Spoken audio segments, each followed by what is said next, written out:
about sometimes the follow-up self-destructs you could see. But when we see Ding hit a 5-man EMP, Vancouver Titans just turn around and kill the rest of the Shanghai Dragons because there's just no follow-up there. It's going to be the Pharah and the Widow this time, though, for the defense. No Sombra just yet. Fairly creative spot here for DM. Trying to keep track. Yeah, he's trying to use peek around with third person. Not going to have too much of an angle. He's trying to see if somebody's going to be wrapping around that backside, but we'll go ahead, drop down. Gregory on the high ground, will retreat. Bumper applies a bit of pressure. Cart just going to start inching forward as we get ready to go through the underpass. DM is going to have a hard time again dealing with Haksaal's Genji here. Starting to look more and more comfortable on this hero. Here comes the dash through. Yep, deflection going to be up. Drops back down as Gamsu goes forward. So far, no one really taking that much meaningful damage. As I say it, though, Bumper, headshot does come through from DM, weakening him. But again, not getting kills, just giving ult charge over to the supports. You can see Slime already 73% towards that Valkyrie. If you can't get the kills, it just simply doesn't matter. Okay, well, there's going to be one, really. John going to get popped out of the back. Now Bumper taken down. Front line dismantled for the Titans. Only lose out onto the Widowmaker, so it seems like they'll be pretty well set to gain control of this cart in the choke. So the next push here for the Vancouver Titans is they will be staggered here. It's going to be all about utilizing that Dragon Blade. It's really easy. It's really easy for Haksaal to get into position with this when he's got double support ultimates available to force his way into the back line. If this fails, however, for the Titans, they're going to have to use a lot of resources, or it's going to cost them a lot of resources, and they may have to swap compositions back to something like a 3-3 here, or their own Pharah, because they're just going to be using too much, and the time bank is bleeding out here right now. The silver lining, getting the self-destruct away from Gregory, was quite far away from being able to jump off the map to try to get the reset. Didn't want to have to go back to the spawn. Janu as well gets his forced out just to make it back in, but Haksaal's going to get picked. Ding is going to have that barrage online. He can just hold on to it for a little bit longer, you would expect. Rez comes in, but now Bumper's going to be gone, so this has to be it. They get the Genji, but it's not going to be getting much else. Barrage comes down, Ding. Nearly killing himself there, but Haksal goes forward, gets the melee hit to finish him off. This is the closest the Dragons have been to a win since the first map here. Here's the blade countered by the Trance.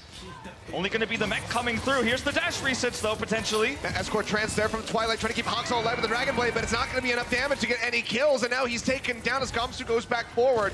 Stitch trying to snipe off onto the side, but Gamsu picks up a double, finishing off Twilight. The first thing that happened in that fight was Slime using the Valkyrie early. Haksal dies regardless, doesn't get a good blade. He has to be rezzed. Then he pulls the blade out, forcing it there, because they know this is their only chance. They got to swap composition after it fails. And you see that's exactly what's going to happen here. They're going back to super old school double, 2 DPS here with the Stitch Tracer and Haksal Genji with Ana, Lucio. This is a composition outside of the Wrecking Ball that Runaway actually popularized. 60 seconds. They're back in the day, so very well practiced for them. It seems it's going to be enough, though, because they have less than a minute now on the clock. Bumper going forward. Adaptive Shield doesn't really mean anything. He's just going to get picked off. Haksal nearly getting sniped here. Body shot from DM.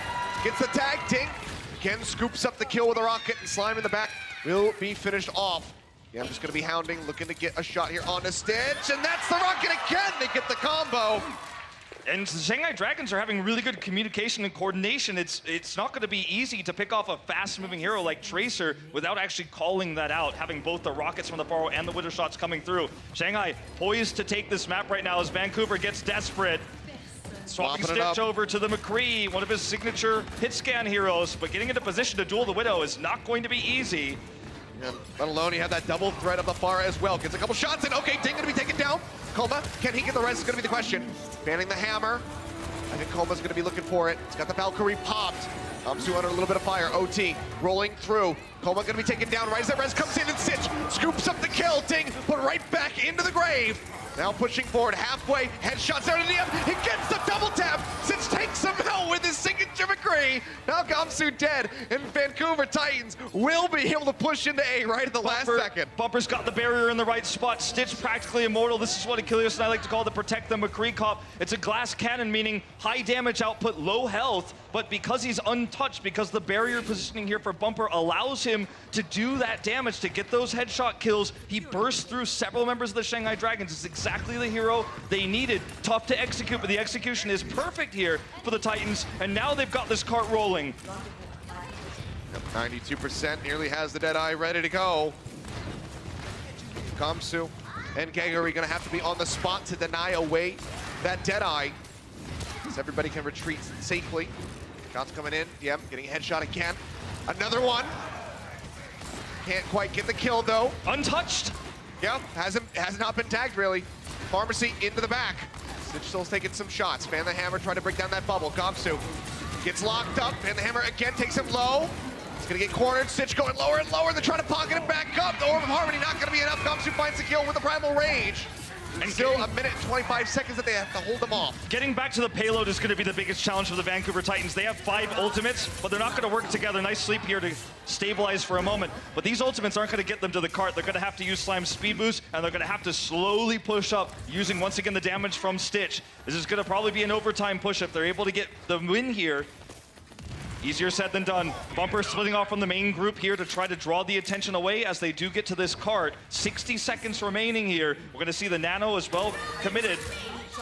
Make sure that everybody's topped up. Do we see the Electric Cowboy come out? No. Will be thrown in on a Bumper with a barrage. From Ding finds 2. Stitch and Twilight both taken out. Bumper does manage to find DM in the mess of things. They need much more than that. Bumper gets a double, taking down Geguri. The truck gonna be thrown down by Janu. Can he make it back into the back? Looks like the answer is gonna be yes. Arrest is there from Coma, puts him back in the fight.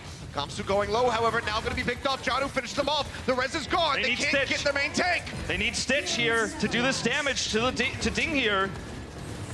See Bumper going lower and lower, getting the armor pack out from Hawksall, just trying to keep that Winston sustained. 20 seconds remaining. Vancouver Titans so very close to this push. Janu finds Luffy.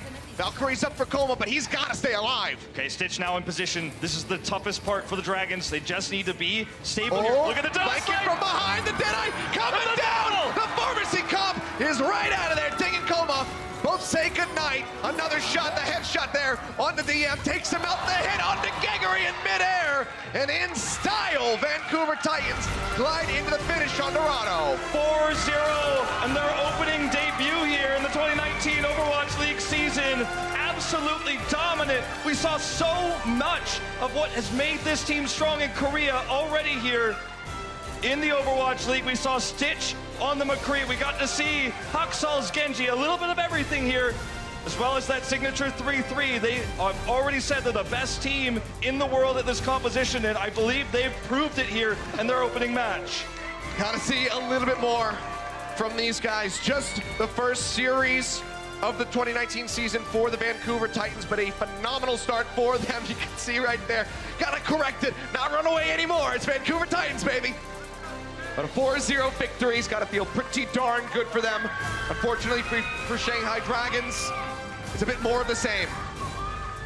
Very impressive stuff from the Titans, a team that, you know, those hardcore fans who watch Korea for years will remember, but I think so many new fans will be made week after week as they appear here in the Overwatch League. Oh, they keep playing like that. Impressive stuff here. Yeah, absolutely.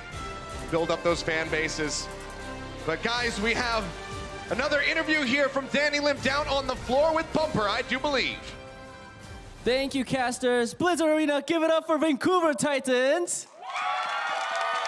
I have Bumper here with me. Now, Bumper, during the past couple of days, there was a lot of talk about who the best main tank is for the Overwatch League. Bumper, simple question. Do you believe yourself to be the best main tank currently in the Overwatch League? 자, 이번 오버워치 리그를 시작하면서 이제 며칠이 안 됐지만 지금 누가 최고의 메인 탱커냐라는 그런 질문이 굉장히 많이 나왔어요. 범퍼 선수 질문 쉽습니다. 자신이 최고의 메인 탱커라고 생각하십니까? 긴 말은 필요 없고 경기력으로 경기를 보고 결정해 주셨으면 좋겠습니다. I'm not going to say much. You guys could actually see throughout the match that we're going to play throughout the whole season, and you guys could choose the best main tank. All right, cool answer. Second question.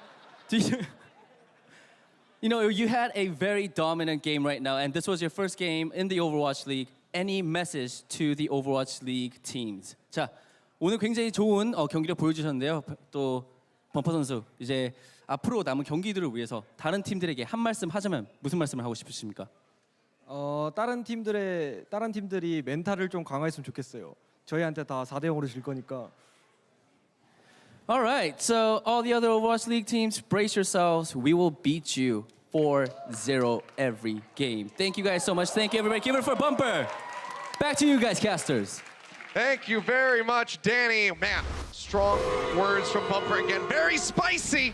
This guy is getting used to Al pretty quickly, it would seem. Yeah, we had an upset with that first win for the Eternal earlier on. A great series with Spark just narrowly defeating Valiant. New York Excelsior coming out dominant as you'd expect. There were surprises, but there were also some pretty standard games here today, but it was a great day of Overwatch. That it was, Wolf. But man, what a great day. Thank you guys so much for tuning in, but make sure you stick around for Watch Point as we wrap up the day.